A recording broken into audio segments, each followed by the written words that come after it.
¿Qué tal amigos del Círculo de Cine? Miguel Contreras Torres, bienvenidos a la quinta y última sesión de este seminario de lectura titulado Cine Industria en México. Estamos haciendo la revisión del libro de Eduardo de la Vega Alfaro que se llama La Industria Cinematográfica Mexicana, Perfil Histórico Social, una publicación de la Universidad de Guadalajara en 1991, publicación realizada en México. Un texto que parte de una conferencia impartida por su autor, por Eduardo de la Vega Alfaro, en el año 1990 y que realiza una revisión, un panorama histórico y social de la industria cinematográfica en México. Hoy vamos a concluir la revisión de este pequeño pero muy interesante libro de apenas 82 páginas y vamos a concluir este segundo capítulo que tiene que ver con la evolución de la industria cultural cinematográfica y revisaremos los apartados 4, 5, 6 y 7 que tiene que ver con la intervención estatal en la producción, que va del año 70 al 77, la política del retroceso 78-82, el signo de los últimos tiempos 83 a 89 y un colofón en donde va a abordar la alternativa del video en esta industria. Antes de comenzar los invito a que nos dejen su me gusta si es que les ha gustado esta revisión que hemos estado haciendo esta semana y que compartan el enlace para que esta transmisión pueda llegar a más personas. Además, les recuerdo que estas sesiones, las 5 sesiones, quedan alojadas en un carrete de videos de nuestra página del Círculo de Cine Miguel Contreras Torres, de manera que pueden ustedes recuperar estas sesiones, esta y todas las anteriores, en ese carrete de videos, el día, la hora y las veces que ustedes así lo deseen. De manera que hoy vamos a concluir con este seminario del mes de abril. Hoy es 26, hoy es viernes 26 de abril de 2024. 10 de la noche con 2 minutos, estamos transmitiendo en vivo desde la Ciudad de México. Vamos entonces a continuar ya a entrar con este libro, la recta final de este libro, y vamos a abordar el apartado cuarto del segundo capítulo. Tiene que ver con la intervención estatal en la producción 1970-1977. Estamos en la página 52. Nos va a decir Eduardo de la Vega que el movimiento estudiantil popular de 1968 marcó un parteaguas en la historia política nacional y como consecuencia de ello, en los 2 últimos años del sexenio de Díaz Ordaz, la imagen del Estado queda sumamente deteriorada ante propios y extraños. Está interesado el Estado en restablecer su propia imagen y este régimen que va a estar encabezado por Luis Echeverría Álvarez se va a plantear como necesidad prioritaria el empleo de los medios de comunicación masivos como un escaparate y ejemplo de las, entre comillas, bondades de la apertura democrática. En la página 54 nos dice que por lo que respecta al medio cinematográfico, esta urgencia se complementaba con las demandas de los jóvenes cineastas que requerían de espacio y apoyo para generar o configurar un nuevo cine mexicano. Ya en septiembre de 1970, Echeverría nombró como director del Banco Nacional Cinematográfico a su hermano Rodolfo, encomendándole la reestructura de la industria fílmica para que ésta sirviera de manera eficaz a los intereses ideológicos de esta llamada apertura democrática. Esta nueva generación de se vieron beneficiados por esta reestructuración entre los años de 1970 a 1977. Rodolfo Echeverría instó a la vieja burguesía cinematográfica para que dieran salida a las necesidades expresivas de la nueva ola de cineastas mexicanos, pero la burguesía fílmica se mantuvo reacia ante las posibilidades del cambio profundo, defendiendo que el negocio del cine les pertenecía a ellos y a sus vástagos. En la página 55 comenta Eduardo de la Vega que en 1970 y 1971 el Banco Nacional Cinematográfico autorizó créditos oficiales a una serie de empresas como las empresas Marte, Marco Polo, Escorpión y Alfa Centauri, gracias a lo cual lograron debutar cineastas como José Estrada, Julián Pastor, Tony Svert, entre otros. Ya para 1972 los viejos estudios Churubusco van a ser adquiridos por el Estado. Un año antes se había fundado el centro de producción de cortometraje de los propios estudios Churubusco, y estos estudios Churubusco van a financiar o financiaron con el apoyo del Banco Nacional Cinematográfico más de 20 películas que fueron realizadas por directores y técnicos de la llamada, entre comillas, nueva generación. En la página 56 comenta que en ese año 1973 los estudios Churubusco van a producir 19 películas. Al año siguiente, 1974, se funda el CONACINE, que era un órgano oficial de producción fílmica que desplaza a los estudios Churubusco, y también se funda DASA Films, Directores Asociados S.A., que era una cooperativa creada por cineastas para coproducir con el Estado. En 1975 van a iniciar labores el CONACITE 1 y CONACITE 2 y dan principio las actividades del Centro de Capacitación Cinematográfica. En el año de 1971 el Estado va a patrocinar 5 películas de largometraje. Los productores privados van a financiar 77. Ya para el año de 1972 estas cifras de producción estatal ascendieron a 20 largometrajes por 61 de películas patrocinadas por la burguesía fílmica. Durante 1973 los estudios Churubusco producen 19 cintas que ya muestran esta disminución. También en ese mismo año la iniciativa privada va solo a alcanzar 46. En el año 1974 las paraestatales van a patrocinar 20 películas, mientras que las privados 41. En 1975 el Estado produce 24 películas y 33 los privados. Además, un 22 de abril de 1975, durante la entrega de los premios Ariel o Arieles, Luis Echeverría va a reclamar a la burguesía cinematográfica su actitud retrógrada y va a invitar a que mejor abandonen la industria fílmica. Ello venía a traducirse en una drástica reducción de los créditos del Banco Nacional Cinematográfico para ese llamado viejo cine mexicano. En esta misma página, página 57, nos dice Eduardo de la Vega que también en el año de 1976 el Estado va a patrocinar 35 películas, la iniciativa privada 15. Para 1977, ya con la administración del presidente José López Portillo, se van a financiar la paraestatal 44 películas y los privados 23. Este fenómeno va a mostrar esta estatización del cine mexicano.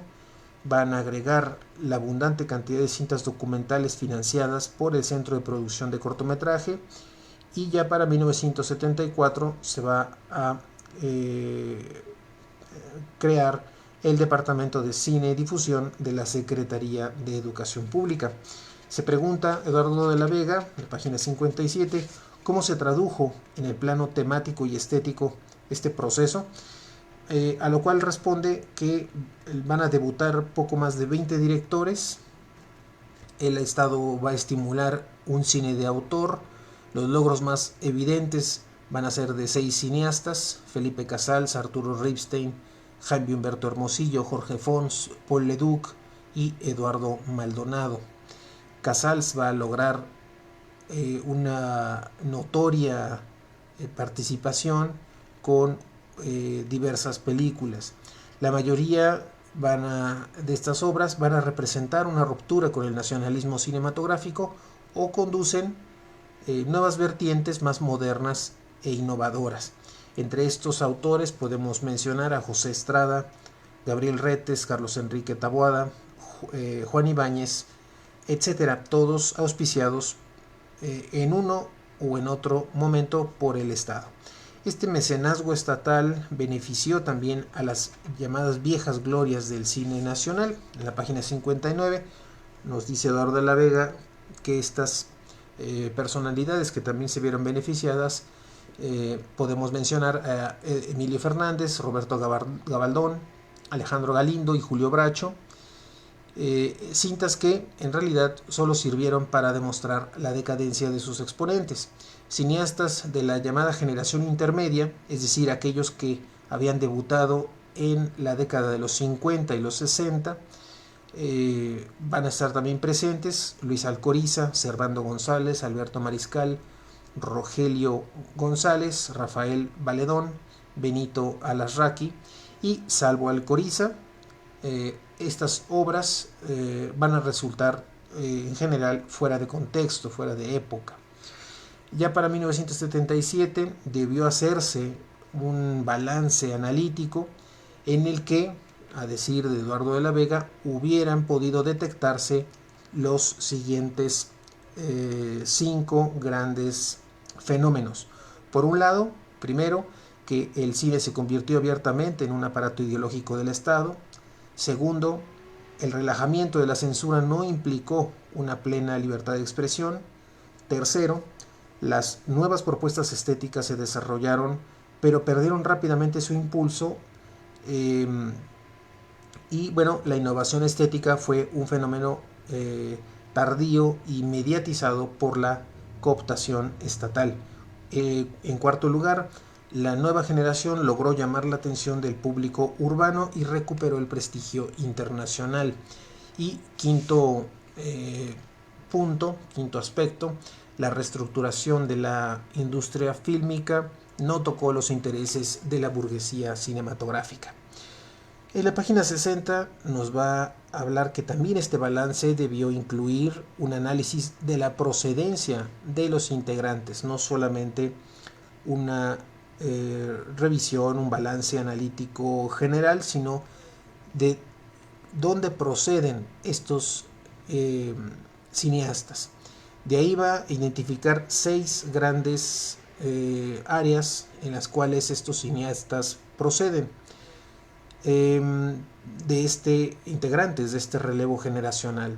Por un lado tenemos que uno proviene de la misma industria, otros de los concursos de cine experimental realizados en 1965 y 1967, otros en el cine independiente de las décadas anteriores, los que fueron o estuvieron formados en el extranjero, los egresados del CUEC y aquellos que habían tenido experiencia en la radio, el teatro o la televisión. Más adelante nos va a decir que el departamento de cine de la UNAM comenzó a producir largometrajes y ahí es donde se va a dar el debut de Fernández Violante, Alfredo Horkowitz o Rafael Kampfer. Ya en el apartado número 5, subapartado 5 de este capítulo 2, Eduardo de la Vega nos va a hablar de la política del retroceso. Estamos en el periodo de 1978 a 1982.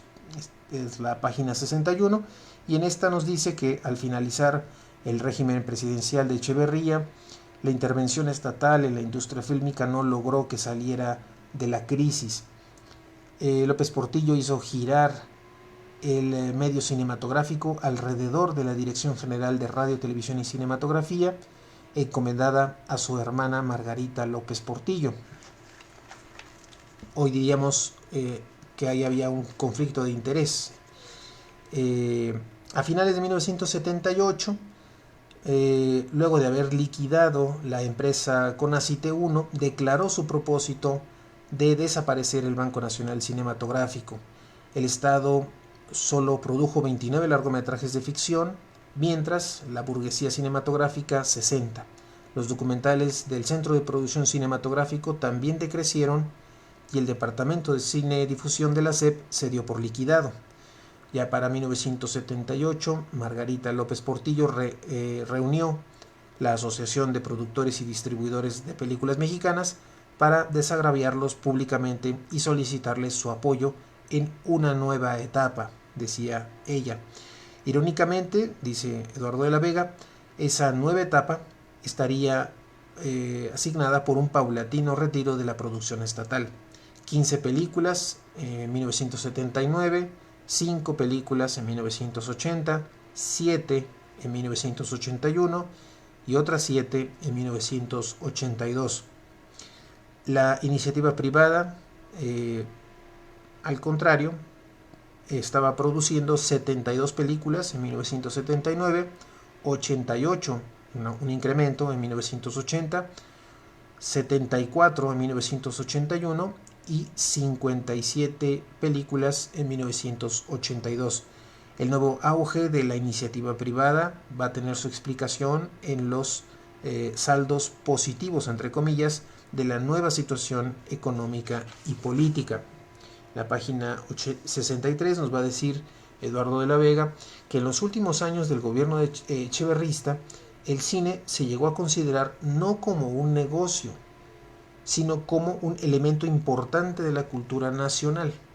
En la página 64 dice que al posponer los estrenos del cine realizado por el propio Estado o al exhibir esos productos de manera desairada, se justificó el sabotaje como la producción de películas para toda la familia, que era como el término que se utilizaba. Pueden rescatarse de este periodo Cadena Perpetua de Arturo Ripstein, Amor Libre de Jaime Humberto Hermosillo, Llámame Mike de Alfredo Gurrola, Retrato de una mujer casada de Alberto Bojorquez y sobre todo Bajo la metralla de Casals. El retorno de esa llamada, entre comillas, familia cinematográfica se hizo a través de los géneros que eran más seguros, más redituables económicamente. El hipotético fracaso de la política del Estado se va a convertir en la justificación para un cine de éxitos ya comprobables que van a ser un cine de ficheras y prostitutas, dramas rancheros, comedias, películas ubicadas o filmadas en la frontera norte, cine de luchadores, cine de obscenidad verbal y corporal, para un sector urbano proletariado o proletario o lumpen proletariado o la clase media baja. Es la época en la que vamos a encontrar en el cine, por ejemplo en los dramas rancheros, a cantantes vernáculos como Vicente Fernández, Cornelio Reina, Juan Gabriel, Lorenzo de Monteclaro o Pedrito Fernández. En cuanto a las comedias, va a estar presente pues estos actores de televisión, particularmente de Televisa, como la India María o Luis de Alba, que evidentemente tenían una muy baja calidad actoral. Ya en la página 65 nos va a decir que la incorporación en el año de 1978 de Televicine, que era la filial cinematográfica de Televisa, cuyo argumento giraba en la explotación de otras estrellas del medio televisivo. Vamos a encontrar ahí a actores como Héctor Suárez, Roberto Gómez Bolaños, Chespirito, el payaso Cepillín, Olga Briskin, Lucía Méndez y Verónica Castro. Y es interesante lo que comenta Eduardo de la Vega en la página 65, porque mientras en los países como Alemania o Suecia la televisión había empezado a apuntalar un cine de vanguardia estética, en México sirvió para envilecer ese medio cinematográfico con estas producciones. Varios cineastas debutantes a fines de los 60 o durante el echeverrismo se utilizaron o sirvieron para legitimar esa burguesía cinematográfica. De ahí que Arturo Ripstein, por ejemplo, estaría filmando algunas películas en este sentido. Un Felipe Casals haciendo películas sobre un cantante tropical que era Rigo Tobar. La actriz Isela Vega también haciendo desnudos en las películas. Un Gonzalo Martínez que también tuvo que filmar una saga de Juan Gabriel. Raúl Araiza, quien también participará en el rodaje de Lagunilla Mi Barrio, entre otros integrantes de este medio. Otros más de esta nueva ola mexicana prefirieron continuar en los terrenos del cine independiente y o marginal, no entrar a esta línea que estaba marcando en ese momento Televicine. Era una época de desprecio, de minimización en este sexenio de Luis Echeverría a este cine independiente o marginal, que se va a convertir en realidad en el reducto, el único reducto posible para experimentar nuevas formas estéticas y temáticas. Ahí van a destacar Ardiendo en el Sueño de Paco Ignacio Taibo II, quien hace esta película en 1968, Sur de Gabriel Retes, y es la época de los concursos en Super 8, que van a dar posibilidad de la experimentación, sobre todo a jóvenes cineastas. También es la época de los distintos talleres en donde se van a poder practicar diferentes propuestas estéticas y temáticas. Factores económicos y estéticos aunados a una baja sensible en los públicos van a finalmente terminar por anular esta corriente de hacer cine en Super 8. Por otro lado, en la página 67 nos dice Eduardo de la Vega que las cintas que se hicieron en 16 milímetros van a ser también interesantes, en las que particularmente rescata el trabajo de Paul Leduc, de Eduardo Maldonado, Alfredo Horkowitz, también de Carlos González Morantes, Ariel Zúñiga, Gustavo Alatriste, Juan José Gurrola, Alfredo Gurrola, Diego López Rivera, Claudio Isaac, entre otros muchos nombres que cita Eduardo de la Vega en el trabajo.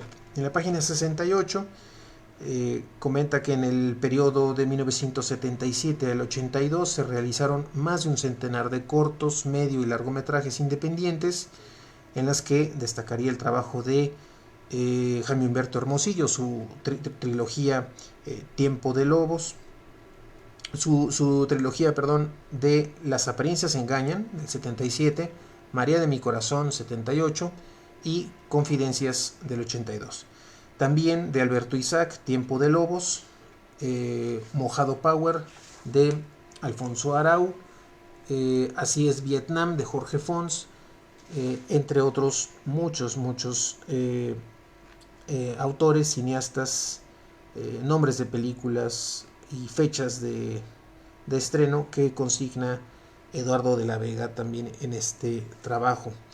En la página 70 nos dice que el Instituto Nacional Indigenista va también a patrocinar una buena cantidad de testimonios fílmicos sobre las diversas etnias del país. El talentoso documentalista místico Nicolás Echeverría va quizás a ser el caso único de ese cine de autor amparado por el Estado, de lo que se llegó a considerar, dentro de lo que se llegó a considerar la peor época del cine mexicano, la década de los 80s. Las obras fílmicas independientes del sexenio del 77 al 82 revelaron talento y capacidades de los cineastas. Hay un nuevo recuento también de las atrocidades de la administración de Margarita López Portillo. Y es que en 1979 los intereses que guiaban el desempeño de RTC acusaron de un cuantioso fraude a funcionarios cinematográficos, dice Eduardo de la Vega, con el afán de llevar a cabo una purga que dejara en el completo dominio del poder a los asesores de la hermana del presidente. El fraude jamás pudo comprobarse con toda plenitud, y en 1982 también otro hecho importante y lamentable fue el incendio que causó la destrucción de la Cineteca Nacional, de las oficinas de la Dirección de Cinematografía. Y como contraste irónico al incendio de la Cineteca, dice Eduardo de la Vega, la propia Margarita López Portillo ofreció el apoyo para la realización de coproducciones dirigidas por cineastas extranjeros, entre comillas, de prestigio, que iban a, de alguna manera, entre comillas, salvar al cine nacional. En realidad, los pésimos resultados de esa propuesta fueron el testimonio de que la participación estatal en el cine no podía regirse por los caprichos de los funcionarios, so pena de caer en el peor de los ridículos históricos, dice Eduardo de la Vega. El sexto apartado de este libro es El signo de los últimos tiempos. Estamos en la página 71 y comienza Eduardo de la Vega este apartado señalando que cuando Miguel de la Madrid Hurtado inició su periodo presidencial, el país se debatía en la peor crisis económico-social. La inflación anual estaba en el 100%, la deuda exterior alcanzaba los 88 mil millones de dólares, había mucho desempleo también en esa época. Por otro lado, se van a fundar los institutos de radio, cine y televisión, subordinados a la Secretaría de Gobernación, sin que desapareciera la dirección de RTC.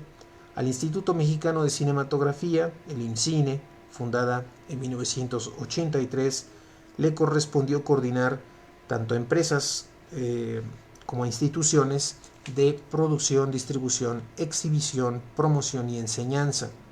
A la Dirección de Cinematografía de RTC le tocarán las labores de difusión a través de la nueva Cineteca Nacional y la supervisión y censura. Solo se trató, dice Eduardo de la Vega en la página 73, de un reordenamiento burocrático que modificó muy poco la rígida estructura fílmica. Para matizar estos señalamientos de Eduardo de la Vega, hace unos matices muy pertinentes.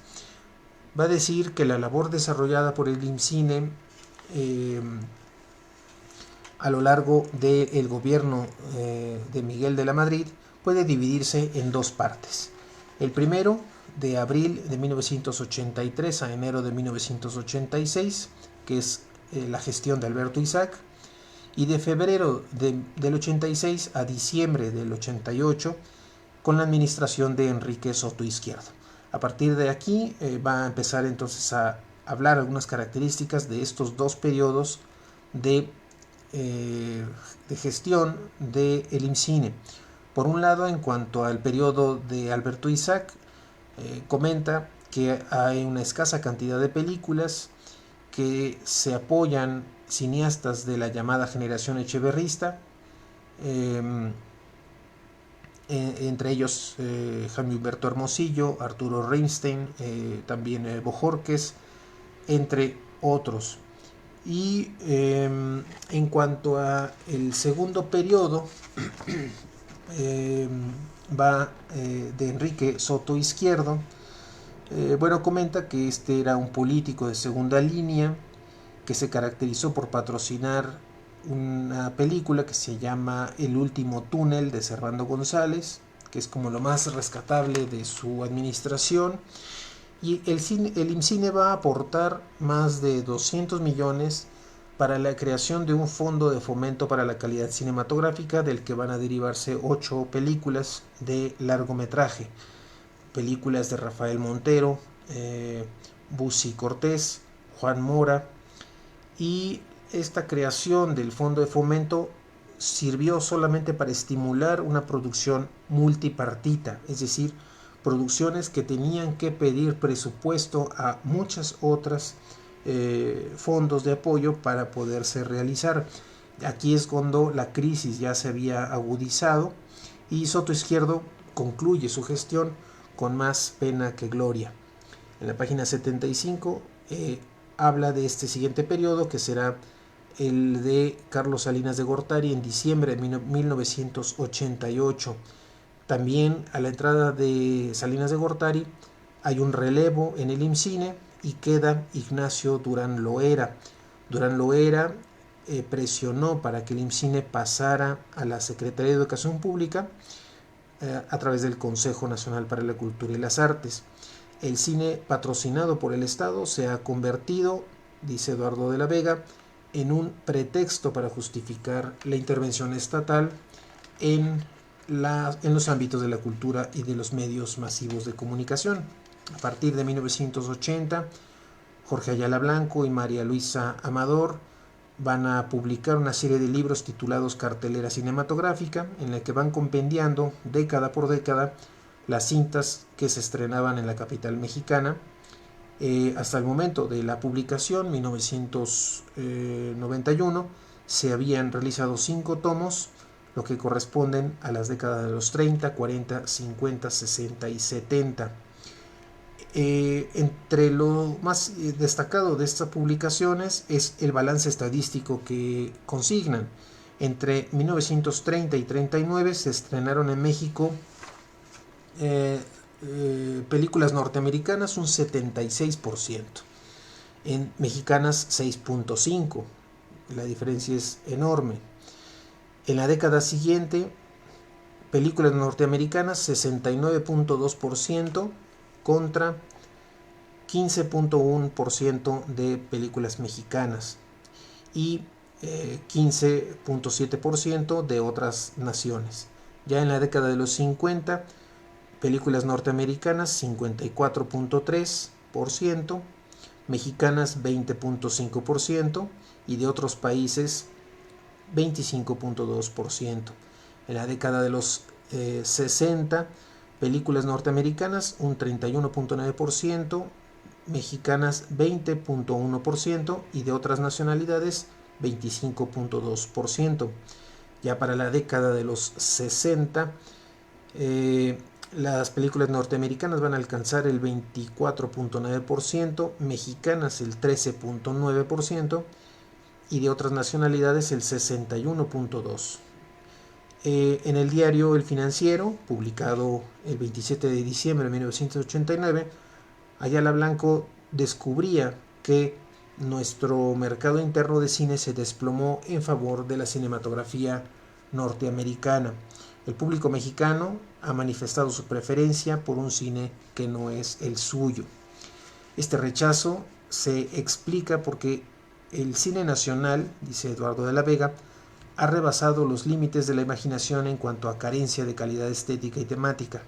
Forma parte del jaque que al cine industrial le ha venido a poner los mercados de los videocassettes también. La presencia del videocassette contra el cine.